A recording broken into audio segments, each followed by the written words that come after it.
Hey guys, this is Flumpasaur from the Scryers coming at you with the Battleground tips and tricks guide for Feral Druids. In this guide, I'll be going over some of my main strats and BGs, and a few tips that I've picked up over the years of playing as a Feral Druid. Well, without further ado, here we go. So, we'll be starting out with Twin Peaks. This is a really fun battleground that involves both slang and objective strategy, by combining defense and offense to capture the enemy's flag while protecting your own. As a feral, your biggest advantages on this map are your mobility, crowd control, and burst.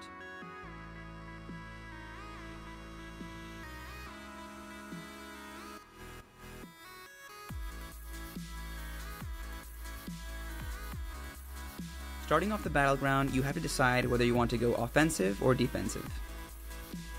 If going offensive, you will probably want to choose the role of the flag carrier. Because ferals are such a mobile class, it gives them a huge advantage while carrying the flag. Not only can you break out of snares by shapeshifting, but you can break out of roots with your dash and stampeding roar.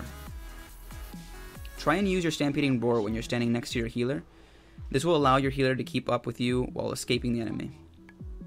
If things get too messy, you can always switch to bear form and start tanking all the incoming damage. You'll also want to use your bear form feral charge on enemies that position themselves in front of you to get some extra mobility.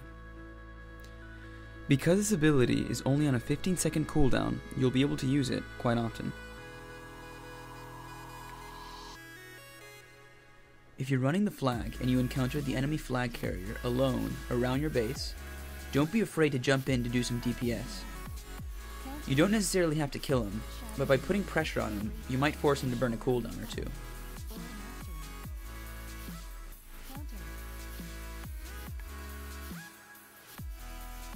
Now let's see a good flag run when adding those elements together.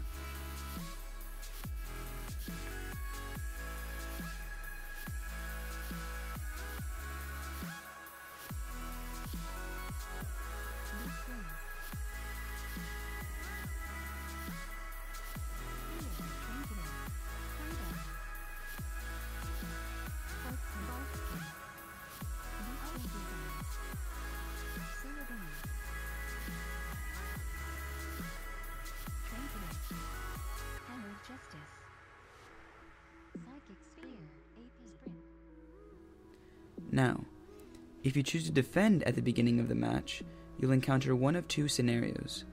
Either the majority of the enemy team will stay in the middle and occupy themselves by trying to gank your team members, or they'll all zerg your flag room, destroying anything in their path. In this scenario, the only person to come for the flag was this fire mage, so I jump and open on him to put some early pressure up. But since he's a mage and I'm a feral, I'm at a huge disadvantage on a 1v1.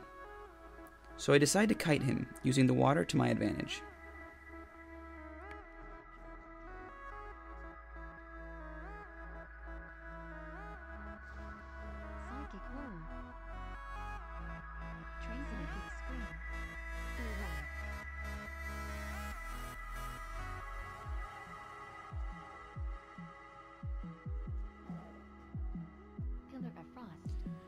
After kiting him for a bit, I now have the upper hand.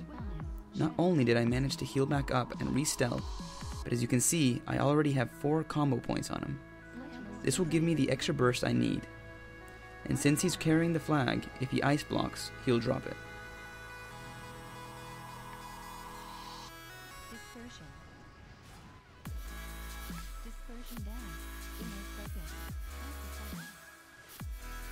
Now that I've shown you the first defensive scenario, here's an example of the enemy zerging our flag room at the beginning of the match.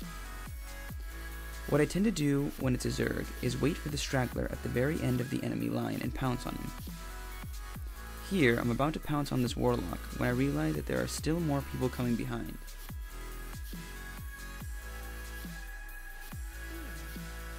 This is perfect. Not only is he the last person in line, but he's also the enemy team's only healer.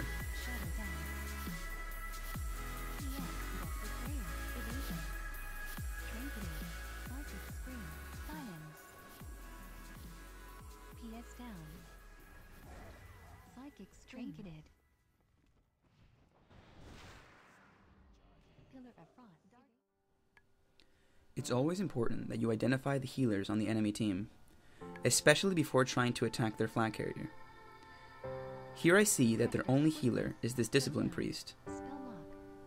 So, instead of jumping on the flag carrier, which would end up being a complete waste of time, I keep on running and open up on the healer to create some early pressure.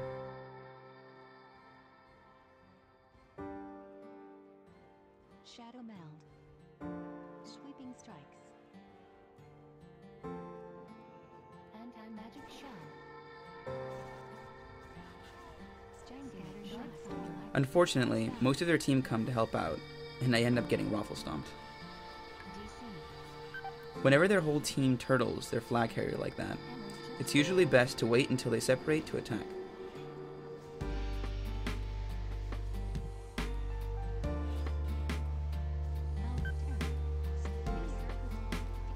Now, in almost all scenarios, it's best to avoid the mid-battle and either try and attack their flag carrier or defend your own. But there are some times where it may be beneficial to get held up in the middle. For example, when you see their healer trying to get to his base or yours, it's strategically beneficial if you stop him in his tracks before he gets to where he needs to be. Starting the enemy of heals will give your team a substantial advantage in clutch moments. When the enemy is running the flag through middle, and you're the only one in your team in position to attack, you can do one of two things. If you're more of a conservative player, you should wait for your team, group up, and attack their flag carrier hard while CCing the healers. If you're more of an all-in aggressive player, then you'll want to attack either their healer, which will most likely result in the whole team stopping to kill you before continuing on, or better yet, one of the straggling DPS. Sometimes you'll manage to split their flag running team by doing this, which will give your teammates the upper hand when trying to kill the enemy flag carrier. Here I managed to peel 2 DPS and their healer away from their FC.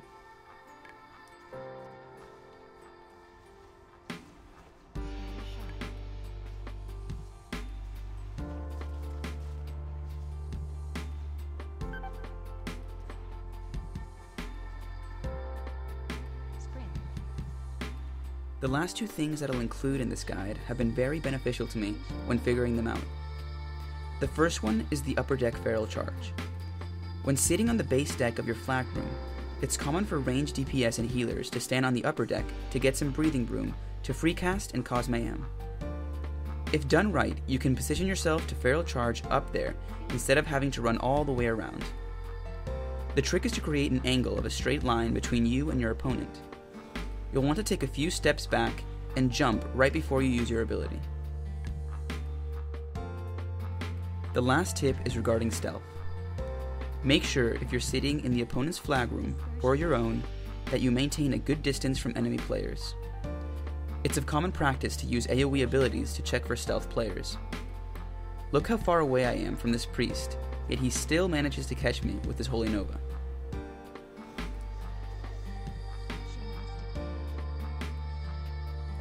Well, I really hope you guys enjoyed this. Stay tuned for future Battleground feral guides.